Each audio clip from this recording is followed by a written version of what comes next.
Olha só, estamos num lugar diferente agora, não estamos mais naquela telinha pequenininha do Instagram. E é assim que eu começo e digo bem-vindos ao canal do Maria Café. Yay! Esse é um novo espaço, tá, da gente, um espaço um pouquinho maior, mais longo. E dessa vez a gente vai começar de um jeito diferente, que, enfim, vai ser fazendo café, mas também vai ser falando sobre café. Eu vou sempre chamar alguém, tá, pra dividir esse momento com a gente. E hoje eu resolvi chamar uma historiadora maravilhosa, ruiva, perfeita, pra fazer café no método pernambucano, que é o coar, e falar um pouquinho também sobre o café da gente aqui na nossa terrinha. Então é isso, vamos lá? Pega uma cadeira, pega uma xícara de café e sinta-se à vontade. Então, vamos conhecer a nossa primeira convidada. Vamos buscar ela.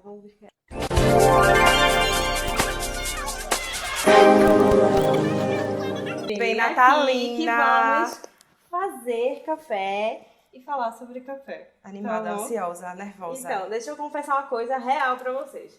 Eu falei com Bela.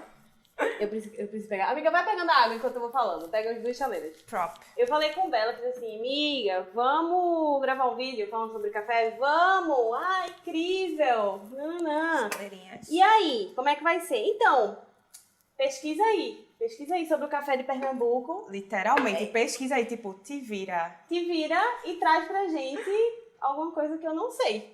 E aí eu não sei o que ela encontrou. Mantém o suspense. Pronto, enquanto ela vai falando, a gente vai fazendo café.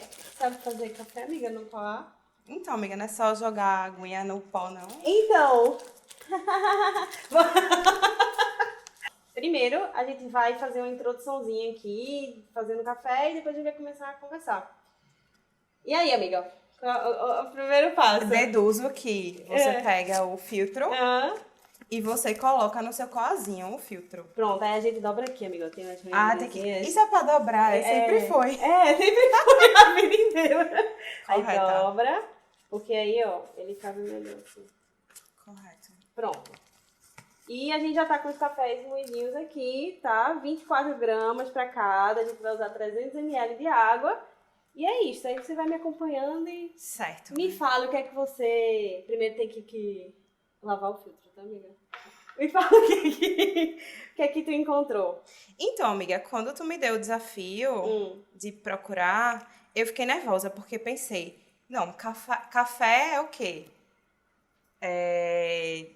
A maior produção e a história do café que a gente conhece é sul-sudeste. São Paulo, Rio de Janeiro, Bahia, Recôncavo Baiano. Fiquei, meu Deus, será que tinha café em Pernambuco? Aí eu fiquei, em primeiro momento, muito presa a essa questão de produção. Certo. Produção do café. Fiquei, meu Deus, mas será que produzia esse café em Pernambuco? Não produzia esse? E aí eu comecei a pensar em outras chaves interpretativas. E tipo assim, mas café não se baseia apenas na produção.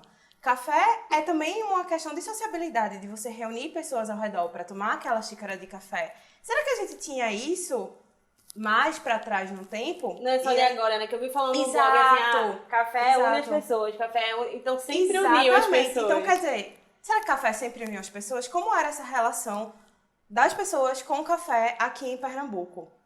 Então, eu comecei a buscar dentro dessa chave interpretativa para poder trazer umas coisas bem legais. É pra jogar tudo de uma vez, correta.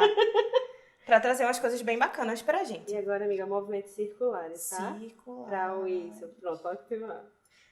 Minha gente, é muito difícil você falar e fazer ao mesmo tempo, mas vai rolar. Pronto, para um pouquinho, espera. Então, e aí, o primeiro indício que eu achei foi o seguinte.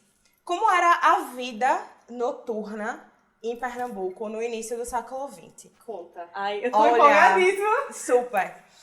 Ela era inexistente. Gilberto Freire, ele dizia que, eu acho incrível, ele falava que Recife, ela é uma cidade que ela se abre para os visitantes. Diferente do Rio de Janeiro, diferente de outras cidades do Brasil, o Recife, quando você chega, ele não se mostra para você em primeiro momento. Ele vai se mostrando a partir do momento que você anda e você vai criando memórias naquela cidade. Diferente do Rio, que é aquela paisagem, você já fica, né? Embasbacado, assim. deslumbrado. O Recife não. O Recife vai se mostrando aos poucos. para, né, o estrangeiro ou para a pessoa que vem visitar. E aí essa vida realmente ela era extremamente diurna no início do final do século XIX e início do século XX.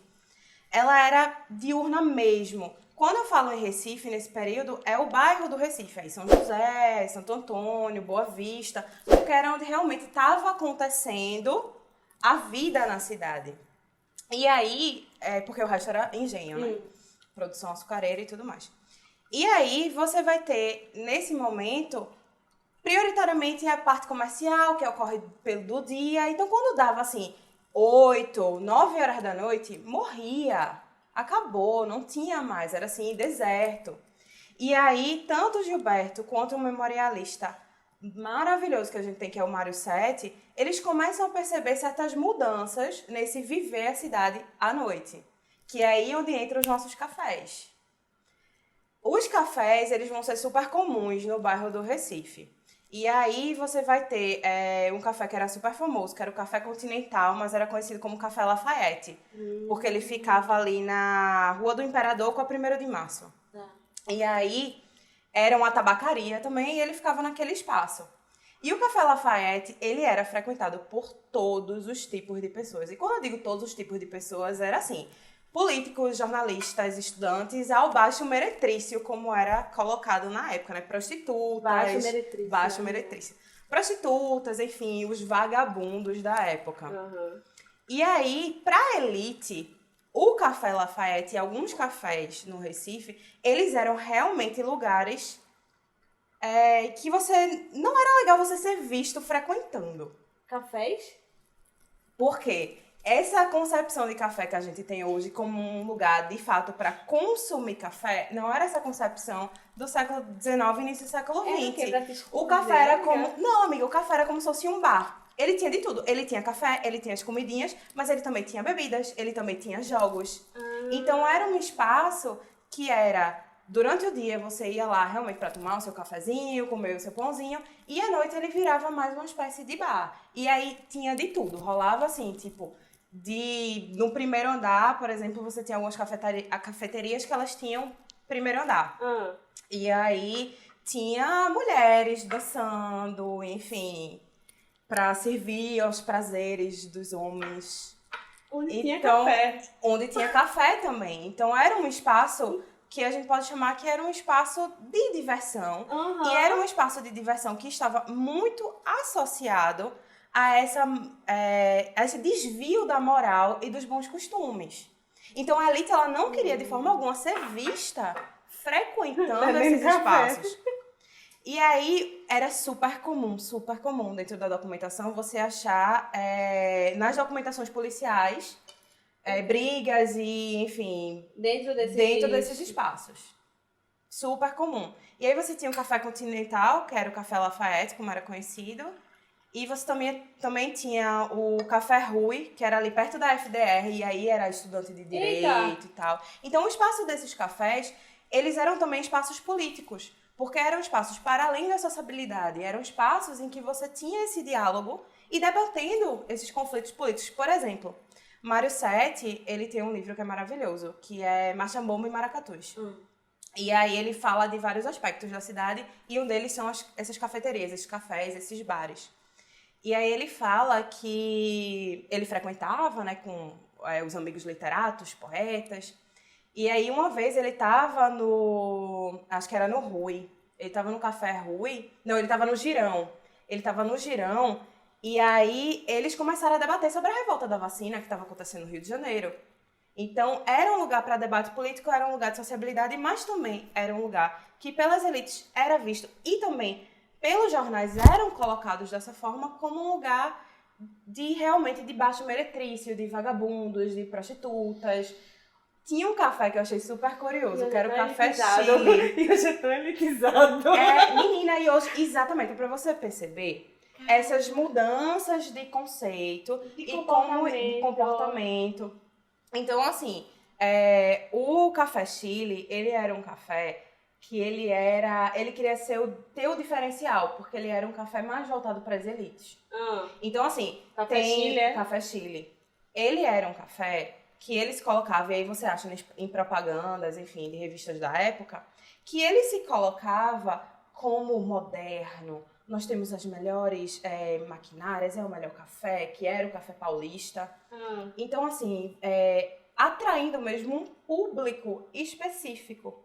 Mas o curioso é que num registro policial da época, você acha uma batida no Café Chile em que eles acharam cocaína, por exemplo.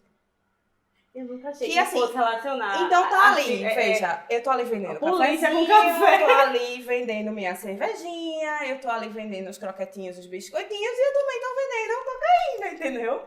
Então assim, pra você ver como o espaço, por mais que a elite queira imprimir uma cara, um rosto para aqueles ambientes e querendo colocar, ai, não, nós não frequentamos esses lugares, eram espaços que eram frequentados por todos os públicos. Desde aquele, sempre tem, né, essa figura nas cidades, quando você estuda cidades e urbanidade, sempre tem a figura daquele do bêbado, né, do bom vivant, do boêmio. Então você tem essas figuras, mas você também tem políticos, você tem literatos, você tem estudantes convivendo ali naquele mesmo espaço. No mesmo espaço. Entende? Então, quando aí eu peguei essa chave interpretativa e pensei, não, isso é perfeito, porque não é aquela questão só da produção, é uma questão de sociabilidade, que hoje a gente tem uma visão dessa sociabilidade, de você ir por um café, é um espaço família. Você pensa em cafeteria, você pensa em família, amigos, tem essa, né, esse jogo de pensamento. Enquanto que na época, a mídia, os jornais e a própria polícia colocavam aqueles espaços como os espaços das baixas classes, do meretrício, de prostitutas. Tinha uma família, quando ia para esses espaços, elas iam pela manhã. Como é que ficava no mesmo espaço? Então, famílias e prostitutas e bêbados e tudo no mesmo espaço. A gente tem que perceber que horários, exatamente.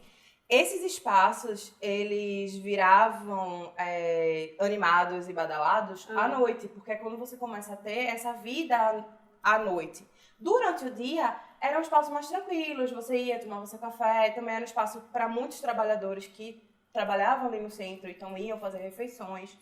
E aí as famílias iam tomar um sorvete, era super comum. Tá acontecendo muito isso agora na atual, hoje em dia. Sim. Eu vou experimentar meu café. Ai, meu Deus. Vamos brindar, amiga. Cuidado que tá quente. De muitas cafeterias estarem agora mudando esse conceito de novo. Tipo, parece que a gente tá voltando. Esse conceito de cafeteria ser só a família, sim. E aí, tem muita cafeteria fazendo happy hour agora de noite. Tá vendo? Eu percebo. Se falando isso, a gente tá voltando. É isso, é o espaço de sociabilidade, ele não muda, mas muda as formas de uso daquele espaço.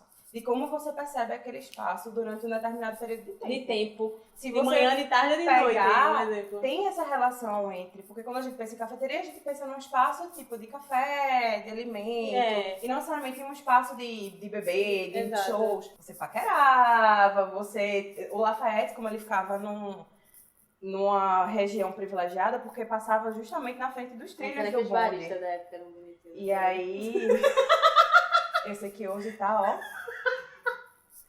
E aí, Mário Sete, ele diz que os rapazes iam pro Lafayette e ficavam vendo as moças descendo dos bondes pra ver as saias voando e tudo mais. Então, tipo, tinha também esse espaço de paquera, esse espaço de... Incrível, amiga. É legal.